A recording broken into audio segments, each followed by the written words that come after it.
Jackets win 7-3 over the Edmonton Oilers. That was a weird game. McDavid picked up a couple of milestones, which, shocker, you're playing the Jackets. Here's some milestones. Tons of scoring from us I haven't really seen in a while. Ref got injured. Just nothing seemed to get set into place and really dictate like a normal game. Everything was different. You never knew if a team was going to rattle off 3 goals or give up 3 goals right away. Starting off first period, first couple of minutes, puck moving back and forth. Edmonton Oilers constantly turn the puck over. About 3 minutes in, they dump into the zone. Bob goes out of the net to play the puck.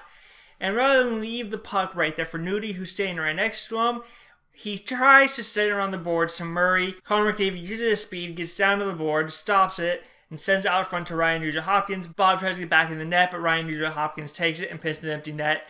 Edmonton Oilers lead 1-0. And Connor McDavid picks up his 100th point of the year. This is where we need to talk to each other. Bob should leave it for Nudie, or Nudie should say, hey, I got this, leave it for me. They don't speak to each other. Bob tries to make a stupid play to get it to Ryan Murray, and it ends up in the back for a net. The very next shift, Connor McDavid's coming up the ice. Zach goes to throw a hit on him. He kind of misses, clips him a little bit as Connor McDavid goes around Zach. McDavid goes sliding, takes out the ref. His head hits the ice first. It is bad. He starts to kind of sit up and he goes, nope, I'm not going to move. They take a few minutes. They're talking to him. They finally get the stretcher out and they take him off ice. Scary situation. It took a while to get him off the ice and stuff. We waited a couple extra seconds for a second ambulance to show up. So it's one of those things where you're like, okay, just waiting around, trying to figure out what to do next. Are the Edmonton Oilers going to apply a pressure? Are we going to apply pressure? What's exactly going to happen? A few minutes after that, PLD's coming up the ice. Nurse trips him, goes to the box. We have a power play. I don't want the power play. Power play has been looking at Grays lately. Ever since Sedlak blocked the shot with his head, Seth Jones has not been ripping bombs from the point, and it's starting to, I think it might have thrown him off a little bit or something. He needs to go back to his slap shots from the point. Our power play started to click a little bit better from there because he was killing it for a while, and then Sedlak blocked the shot and hasn't been the same since. First unit really can't do anything. Second unit, we start to come up the ice. Milano kind of turns over at the blue line. The Oilers come up the ice. It's Ryan Nugent-Hopkins and Connor McDavid. Nugent-Hopkins gets it over to Connor McDavid. McDavid walks in, does 5 or 6 moves all in about a second. He confuses Bob, pits a backhand past him, and the Oilers score a shorthanded goal. Connor McDavid's 40th goal of the year. There's milestone number 2 for the game. And watching the play, it does not feel like a 2-0 game. It feels like it should be a 0-0 game.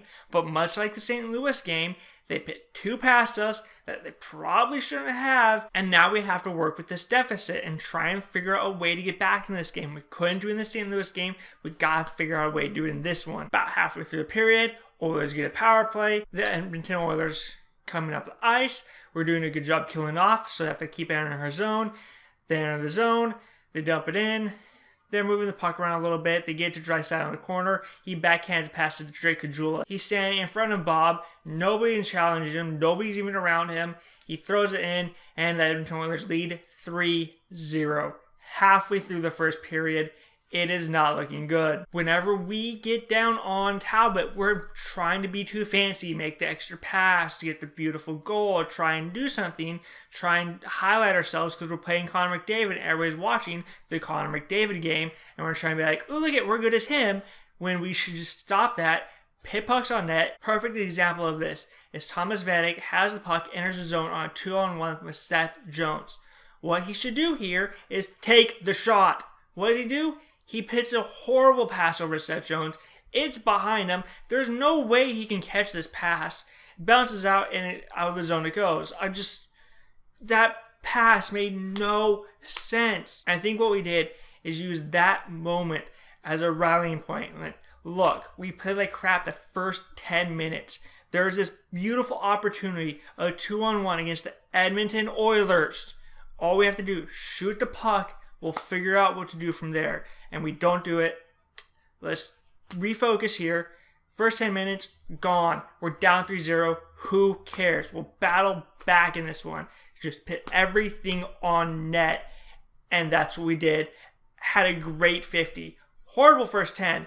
Great 50 minutes after that. Couple minutes after the Caggiula power play goal, we're in the offensive zone. Jenner wins the faceoff, gets the point to Murray. We start to move around. Murray sends it down to Thomas Vanek. Vanek walks it towards the net, just throws at the net because you never know what's going to happen.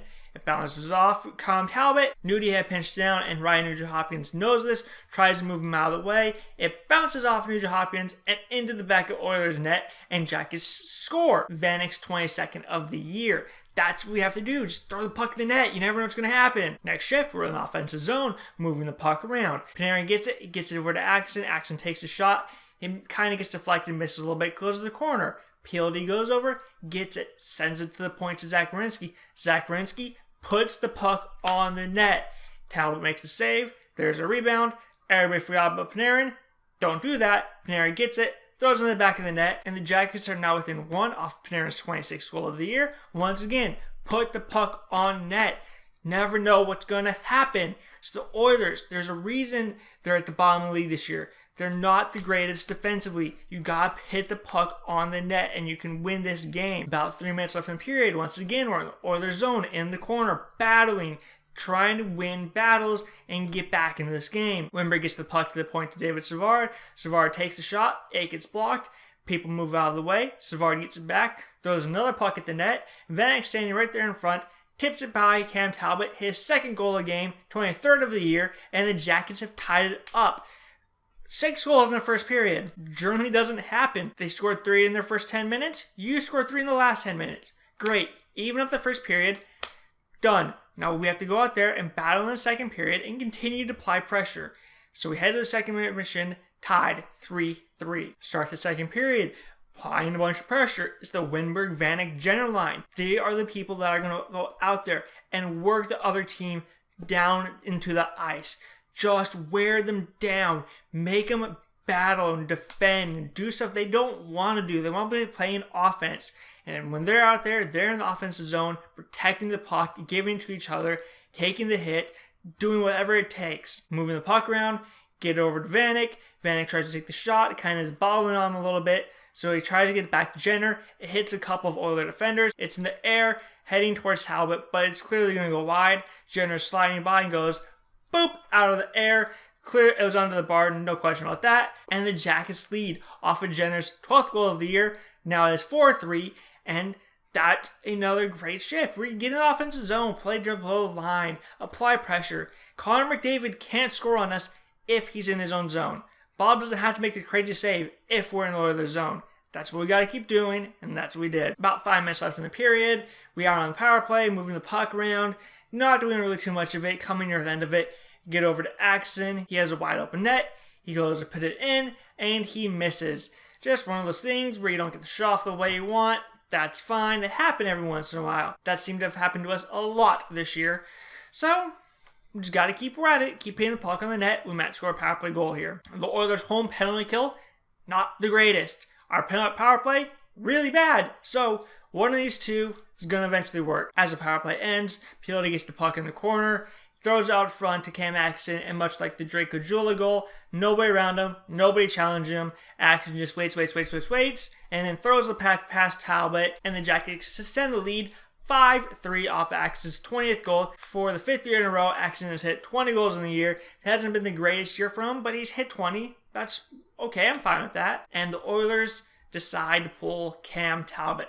I was like, well, they're one are scoring. For some reason, we seem to not be able to beat the backup goalies that come in and replace, so I thought we were done there. Coming near the end of the period, it's seriously starting to look like we can't beat Brossois. We're still battling though, still taking shots. The Oilers are still giving the puck away. They're still giving us great opportunities. But we're in the offensive zone. Once again, the Jenner, Winberg, Vanek line out there in the corners, battling, trying anything they can do to get the puck past their goalie. Jenner has the puck below the goal line. Vanek's waiting in the high slot. Jenner comes out of the corner, throws up to Vanek. Vanek gets it, waits half a second, just unloads a slap shot. It hits the post, goes in. Vanek picks up the hat trick, and most importantly, we beat a goalie that was replaced. something we had serious trouble doing this year. That's the important part on this goal. Yeah, Vanek skiing hat trick's nice, but now we have confidence. We can beat a replacement goalie. Let's keep this up. Let's chase a couple more goalies. We have 5 games left this year. Let's chase a couple more and let's score on the replacements and keep battling, picking up points through the end of the year. Fun fact, that is Vanek's 11th career hat trick. First as a Blue Jacket, he has 12 points in 14 games with the Blue Jackets. That's a great trade deadline pickup. Even if he's a rental, yeah, it's kind of sucks to see Mott go, but he's helping us get into the playoffs. Hopefully he can help us continue to do this in the playoffs and advance us at least to the second round, third round, and win the cup. So keep it up, Vanek. In the first 70 games, we had 0 hat tricks. In the last 7, we have 3. It's Axon against the Flyers, Panarin against the Rangers, and Vanek here against the Oilers. So at the end of the second period, the Jackets are up 6-3 in a game. After the first 10 minutes, we were down 3-0. We found a way, battled back, and kept applying the pressure. We go to the third period. We kind of pull our foot off the gas a little bit. We're not going to run up the score on the Oilers because why rub the salt in the wound for them a little bit? But we're still playing strong defensively. They're not going to get out of our zone. If they pit one in the back of the net, I'm sure we'll return the favor. About halfway through the third period, we're out in zone defending. The puck pops up on the corner. Panarin goes, no, this is my puck. Takes it, smacks it down, and starts to exit the zone, which is what you want to do when Connor McDavid's on the ice. Get him out of your zone. He exits the zone, goes in the offensive zone, goes away from a defender, goes around to Joe Hopkins, goes through a couple of defenders, passes the puck over to Navarro. You have Connor McDavid streaking back, trying to catch Nudie. Nudie catches it, pits in the back of the empty net for his 6th goal of the year, 7th goal of the game for the Jackets. That was a great shift by Panarin. It shows what he's done all year and go, okay, this is my puck. I'm going to keep it, and no matter what you do, you cannot get it from me. I'm going to walk around you, put the puck through you. I'm going to do whatever I want, and this is going to stay on my stick until I want it to go to one of my teammates. And it ends up in the back of the Oilers net off of a Nudie stick. And that's how we would end the game. Win 7-3 over the Edmonton Oilers. For the first time in franchise history, we have a player who was +6 in one game.